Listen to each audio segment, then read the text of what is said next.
మత్తయి సువార్త 11వ అధ్యాయము 12వ వచనం నుంచి చదువుకుందాం. బాప్తిస్మమిచ్చు యోహాను దినములు మొదలుకొని ఇప్పటి వరకు పరలోక రాజ్యము బలాత్కారముగా పట్టబడుచున్నది. బలాత్కారులు దాన్ని ఆక్రమించుకొనుచున్నారు. చిన్న మాట ప్రార్థన చేసుకుందాం. బాప్తిస్మమిచ్చు యోహాను దినములు మొదలుకొని ఇప్పటి వరకు పరలోక రాజ్యము బలాత్కారముగా పట్టబడుచున్నది. బలాత్కారులు దానిని ఆక్రమించుకొనుచున్నారు. చిన్న మాట ప్రార్థన. ప్రేమ కలిగిన మా మహాపరిశుద్ధ తండ్రి, ఘనుడవగు దేవా, నీకు స్తోత్రము. నీ దయాపూర్వక సంకల్పాన్ని బట్టి ఈ శుభవేళ మమ్మల్ని అందరినీ ఇలా సమకూర్చారు. మీకు స్తోత్రము.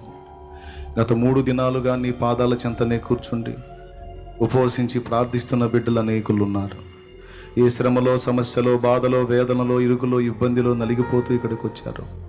ఎలాంటి రోగముల చేత శోధించబడుతూ ఈ ప్రార్థనలో ఏకీభవించారు. వారందరూ బాగుపడినట్లు కృపతో జ్ఞాపకం చేసుకో తండ్రి, నీకు స్తోత్రములు. వారు ఎదుర్కొంటున్న శారీరక, మానసిక, ఆత్మీయ వేదనల నుంచి వారిని విడిపించమని వారి పక్షంగా ప్రార్థన చేస్తున్నాను. అలాగే నా ప్రభువా, ఎంతోమంది ఆసక్తితో వాక్యము విననై కాచుకున్నారు. వారితో నీవు మాట్లాడు. ఉపదేశాన్ని అడ్డగింప చూసే దురాత్మలను, దయ్యపు శక్తులను, సైతానీయ శక్తులను యేసుక్రీస్తు అధికారము కలిగిన నామంలో బంధించి దూరపరుస్తున్నాం.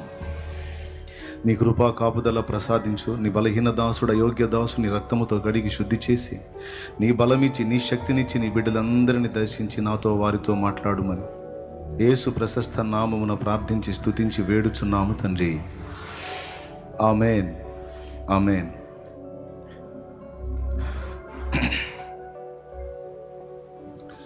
ప్రభునందు ప్రియులారా,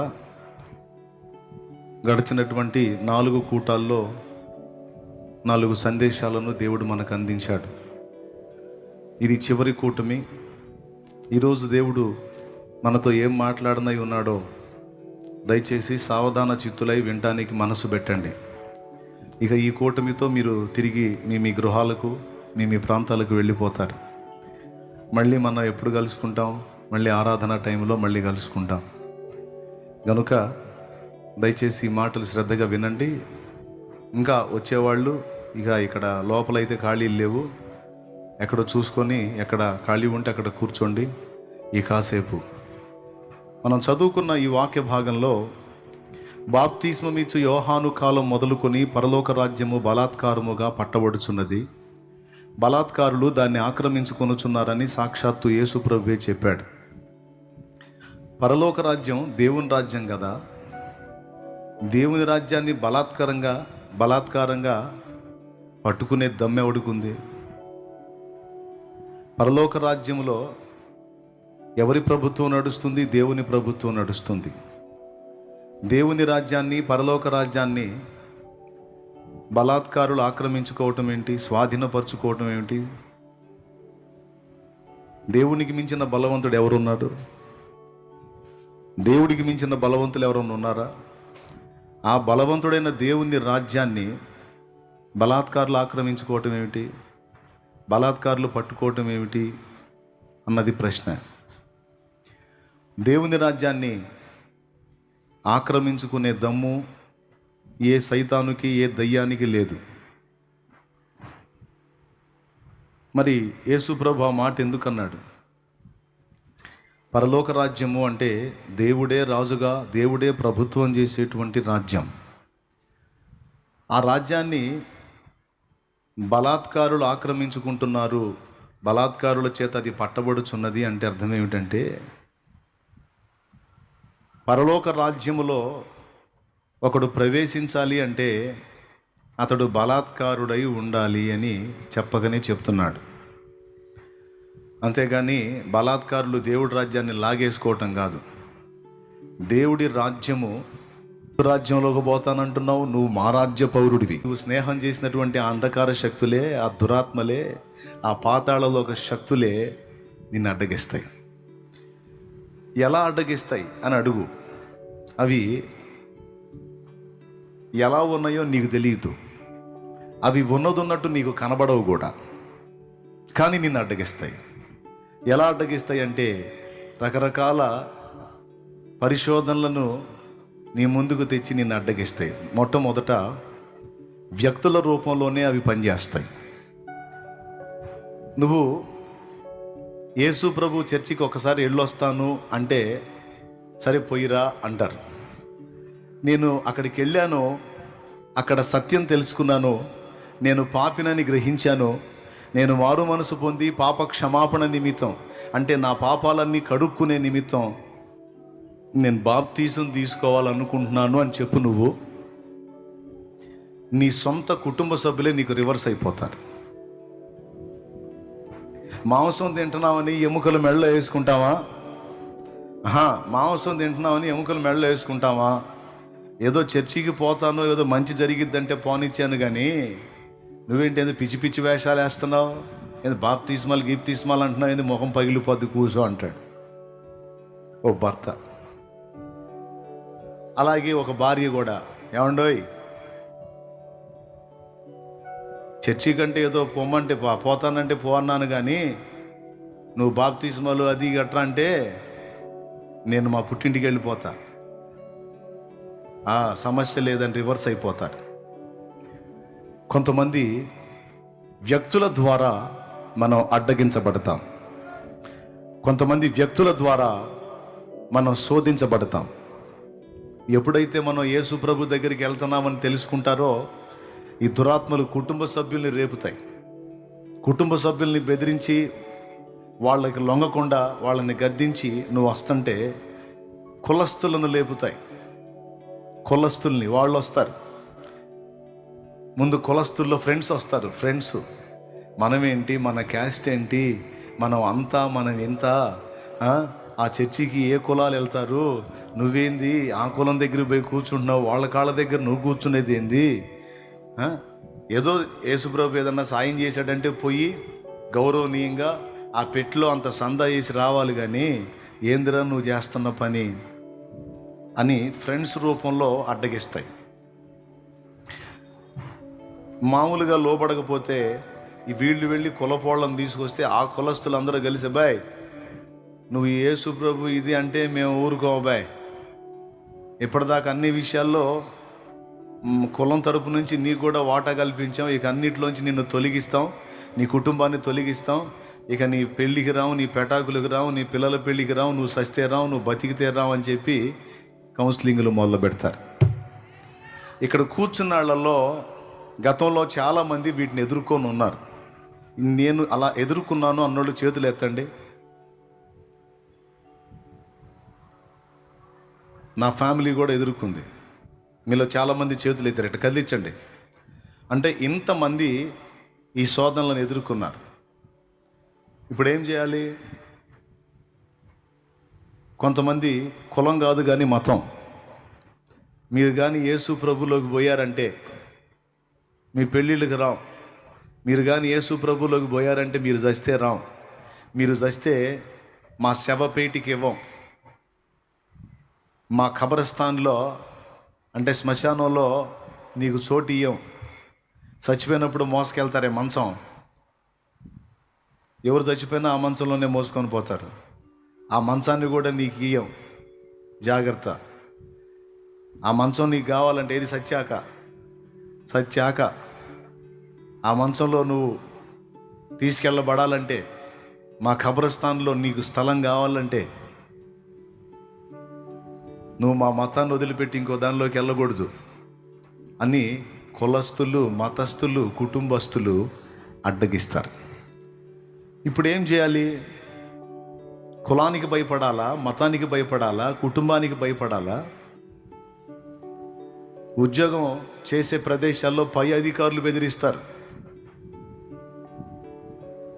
ఎక్కడ సందుంటే అక్కడ ఈ దురాత్మలు సదరు వ్యక్తులను పట్టి మనల్ని శోధిస్తాయి, తెగించి మనం దేవుని రాజ్యంలోకి చేరకుండా అడ్డగిస్తాయి. ఇప్పుడు ఒక 4 రకాల రూపాలు చెప్పాను, ఇంకొక టైపు కూడా చెప్తా. కొంతమందికి యేసు ప్రభు దగ్గరికి రావాలని ఉంటుంది. ఆ మాటలన్నా, ఆ పాటలన్నా, ఆ క్లైమేట్ అన్నా చాలా ఇష్టం, కానీ ఆడికి పోతే అలవాట్లు మానుకోవాల్సి వచ్చిందని కొంతమంది రారు. కొన్ని వ్యసనాలు ఉంటాయి కొంతమందికి. ఆ వ్యసనాలని వదిలించుకోలేక, ఇటు దేవుని రాజ్యంలోకి రాలేక, వాటిని వదిలించుకోలేక కొంతమంది ఆగిపోతారు. మీలో చాలామందిని ఆ వ్యసనాలు పీడించినాయి. నువ్వు చర్చికి కానీ పోతే పసికెర్లోడికి కూడా ఉండవు అన్ని పత్యాలు. ఎవరికి? పసికెర్లైనోడికి కూడా ఉండవు అన్ని పత్యాలు. నువ్వు ఏమి చేయకూడదు అంటారు వాళ్ళు. కాబట్టి నువ్వు అక్కడికి పోయావంటే అన్నీ మానుకోవాల్సి వచ్చింది. ఎప్పుడన్నా పండగ పబ్బం కూడా లేదు. ఎప్పుడన్నా నోరు తొత్తర పుట్టినప్పుడు ఒక 2 దమ్ములు లాగటానికి లేదు. ఎప్పుడన్నా నాలుగు లాగినప్పుడు 2 సొక్కలు వేసుకోవటానికి లేదు. ఎప్పుడన్నా మనసు కలిగినప్పుడు పాపం చేసుకోవటానికి లేదు. అన్నీ కంట్రోల్ అయిపోవాలి. ఇవన్నీ మానుకుంటే కానీ నీకు అక్కడ యేసు ప్రభు దగ్గర ప్లేస్ రాదు. కాబట్టి ఇవన్నీ మానుకోవటం కష్టమని వ్యసనాల రూపంలో అడ్డగిస్తాయి. ఇవన్నీ ఎలాంటివంటే, ఒక మనిషిని ముందుకు పోయేవాడిని నలుగురు బట్టి వెనక్కి లాగితే ఎలా ఉంటుందో అచ్చం అలానే ఉంటుంది. ఇప్పుడు ఏం చేయాలి మరి? ఒక పక్క కుటుంబం, ఒక పక్క సమాజం, ఒక పక్క మతం, ఒక పక్క కులం, ఒక పక్క బలహీనతలు, అలవాట్లు. ఇంకొక టైప్ కూడా చెప్తా. కొంతమంది వస్తారు, వచ్చి మనం ఇప్పటిదాకా ఆరాధిస్తున్నటువంటి వాళ్ళని నువ్వు వదిలేసి వెళ్ళిపోతున్నావు, ఖచ్చితంగా ఘోరమైన కీడు జరిగిద్ది నీకు అని చెబుతుంటారు.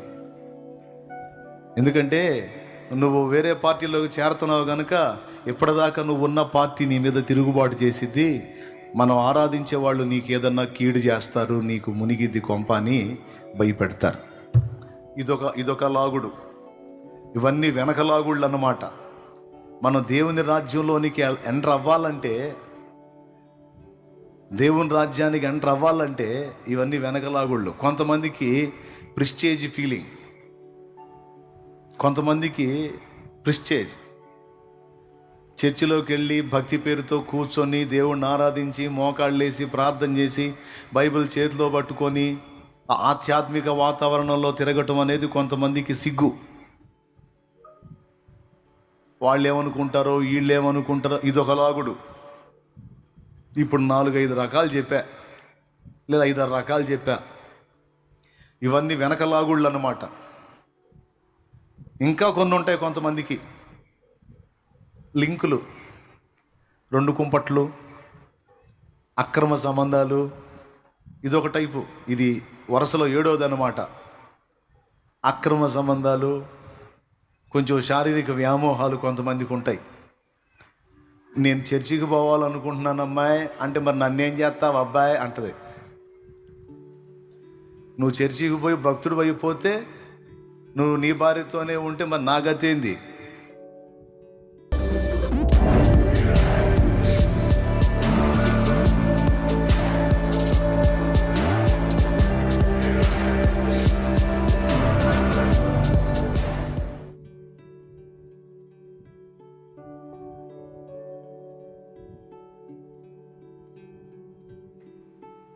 ఇప్పుడు దాకుండి ఇప్పుడేంది నేను భక్తుడిని అవుతున్నాను అంటున్నావేంది, మొహం పగిలిద్ది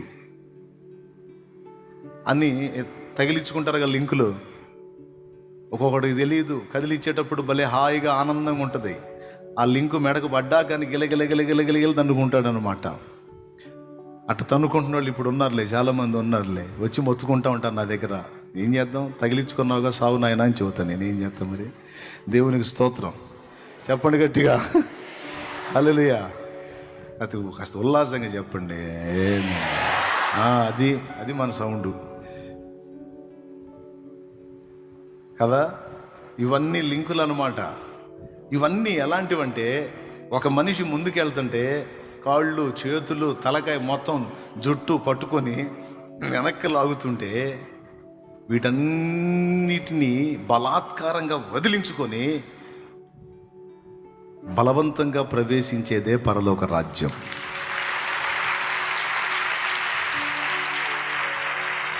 నేను అందుకే చాలాసార్లు అన్నాను, మళ్ళీ ఈరోజు కూడా అంటున్నాను, యేసు ప్రభుని నమ్ముకోవాలంటే దమ్ము కావాలని చెప్పాను.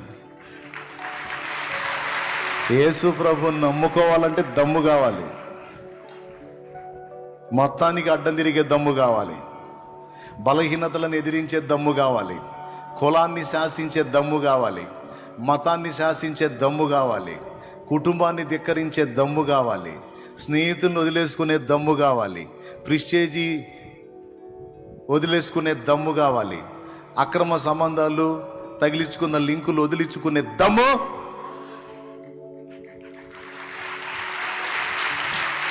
దేవునికి మహిమ. ఆ దమ్మున్నోళ్లే ఇరుగు మార్గంలో ప్రవేశిస్తారు, పరలోక రాజ్య పౌరులు.